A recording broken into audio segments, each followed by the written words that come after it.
दोस्तों नमस्कार, मेरा नाम संजय मग्गू है और मौजूद हैं देश रोजाना के डिजिटल मीडिया प्लेटफॉर्म पर।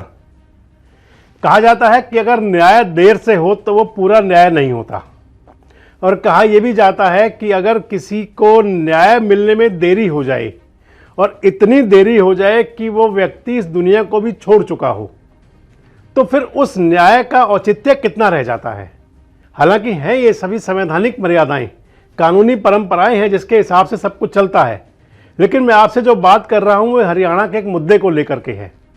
हरियाणा का एक ऐसा मामला जिसके अंदर की एक गांव के सरपंच ने भ्रष्टाचार के आरोप लगाए थे एक मंत्री और एक संसदीय सचिव पर, और सरपंच ने सुसाइड कर लिया था।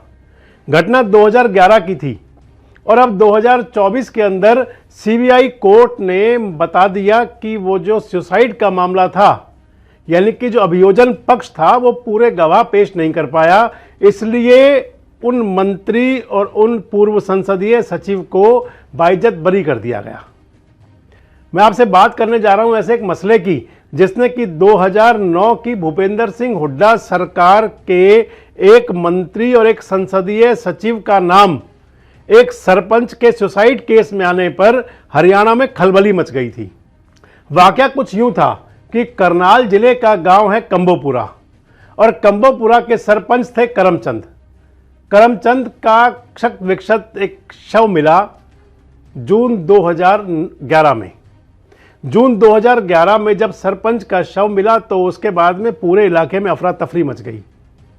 सरपंच के बेटे ने सामने आकर बयान दिया और सरपंच के बेटे ने आरोप लगाया, सरपंच के बेटे का नाम राजेंद्र है, और राजेंद्र ने आरोप लगाया कि उनके पिता यानी कि करमचंद की हत्या की गई है। राजेंद्र ने एफआईआर दर्ज करवाई। पुलिस को जो शिकायत दी गई उसके अंदर कहा गया कि हरियाणा सरकार के संसदीय सचिव वो असंध के विधायक थे जिलेराम शर्मा, और दूसरा नाम दिया गया हरियाणा सरकार के अंदर परिवहन मंत्री थे ओपी जैन, और तीसरा नाम दिया गया राजेंद्र शर्मा जो जिलेराम शर्मा के निजी सचिव थे। कहा गया कि इन लोगों ने करम सिंह से रिश्वत ली थी। आरोप लगाया गया कि करम सिंह से नौकरी लगाने के नाम पर 12 लाख रुपए लिए गए थे। जो दिवंगत सरपंच थे जिनका शव मिला था, उस सरपंच के बेटे राजेंद्र ने कहा था कि मुझे और मेरे चचेरे भाई संदीप को, एक भाई को क्लर्क लगाने के लिए और दूसरे भाई को परिवहन विभाग में लगाने के लिए और एक अन्य को नौकरी देने के लिए 12 लाख रुपए लिए गए थे।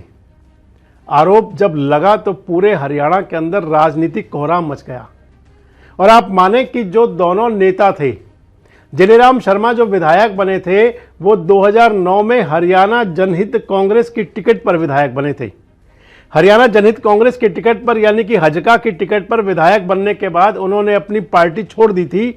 जो राजनीति में रुचि रखते हैं उनको बड़े अच्छे से ध्यान होगा कि 6 विधायक बने थे 2009 में भजनलाल जी और कुलदीप बिश्नोई की पार्टी से। 6 में से 5 विधायक पाला बदल करके उन्होंने अपनी अलग पार्टी बना ली थी, और क्योंकि अल्पमत था उस समय भूपेंद्र सिंह हुड्डा जी के पास 40 सीटें मिली थी कांग्रेस को, और कांग्रेस को समर्थन दिया था। कांग्रेस को समर्थन देने वालों में ओपी जैन साहब भी थे, ओम प्रकाश जैन पानीपत ग्रामीण के विधायक थे उस समय। हरियाणा की राजनीति के अंदर ओम प्रकाश जैन जी का बड़ा नाम रहा है। 3 साल पहले कोरोना के दौरान जब कोविड लहर आई थी तो उस दौरान ओम प्रकाश जैन जी का देहावसान हो गया कोरोना के चलते। लेकिन वो मामला जो था सरपंच की सुसाइड को लेकर के, वो अदालत में विचाराधीन था, सीबीआई कोर्ट में चल रहा था, और अब सीबीआई कोर्ट ने उस मसले के अंदर यानी कि जो सरपंच की जो सुसाइड का केस था उसके अंदर बाइज्जत बरी कर दिया। अब जिलेराम शर्मा जी ने तो कह दिया कि उन पर झूठे आरोप लगे थे, उनको राजनीतिक रूप से खराब करने की कोशिश थी, लेकिन ओम प्रकाश जैन साहब तो इस दुनिया को छोड़कर जा चुके हैं। और जो मैंने आपसे शुरू में कहा कि अगर देर से न्याय मिलता है, क्योंकि लगभग 13 साल ये मामला अदालत के अंदर चलता रहा। जिस समय एफआईआर हुई थी, एफआईआर तो करनाल के थाने के अंदर दर्ज हुई थी, लेकिन उस समय भूपेंद्र सिंह हुड्डा ने जो मुख्यमंत्री थे, उन्होंने जो मांग थी गांव के लोगों की और आसपास के लोगों की, उस मांग को देखते हुए सरपंच जो दिवंगत सरपंच थे उनके बेटे की शिकायत और मांग को देखते हुए उस सारे मामले को सीबीआई को सौंप दिया था जांच के लिए। सीबीआई कोर्ट में ये मामला चला था और सीबीआई कोर्ट ने ही लगभग 13 साल की लंबी सुनवाई के बाद उनको बरी किया। तो जो मैंने आपसे कहा कि हालांकि अब सरपंच साहब के बेटे राजेंद्र कह रहे हैं कि वो ऊंची अदालत का यानी कि बड़ी अदालत का सहारा लेंगे, बड़ी अदालत में जाएंगे, लेकिन सवाल तो यही उठता है कि आखिर अदालतों में जो मुकदमे होते हैं इतने लंबे चलते क्यों हैं? आखिर हमारी कानूनी और प्रक्रिया जो है वो इतनी धीमी क्यों है कि किसी व्यक्ति को मरने के बाद न्याय मिलता है? क्योंकि जब ओम प्रकाश जैन साहब को जब बरी कर दिया गया तो मान लीजिए कि उनके साथ ये न्याय हुआ और वो बरी हो गए, लेकिन उस दिन के साक्षी बनने के लिए वो मौजूद नहीं है। उस मामला जिसके अंदर की यानी कि सरपंच का सुसाइड केस जिसके अंदर की ओम प्रकाश जैन को जेल में भी जाना पड़ा था, उसी के चलते वो 2014 का जो चुनाव था वो चुनाव लड़ नहीं पाए थे या नहीं लड़ा था।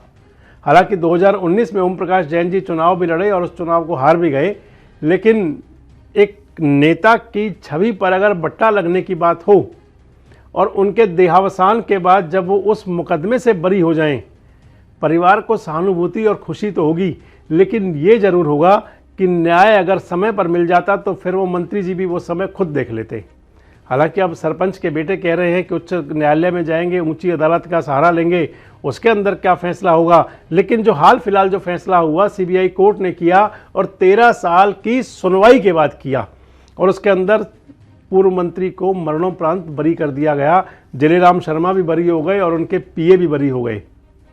वैसे आपको क्या लगता है कि अदालतों में जो मामले लंबित होते हैं क्या वो संविधान का और कानून का मखौल नहीं है? अगर समय रहते न्याय नहीं मिलता तो क्या उस न्याय को पूरा न्याय माना जा सकता है? कमेंट्स बॉक्स में आके अपनी प्रतिक्रिया जरूर दें और इस प्रकार के वीडियोज और अपडेट्स के लिए हमारे साथ जुड़े रहें, देखते रहें देश रोजाना।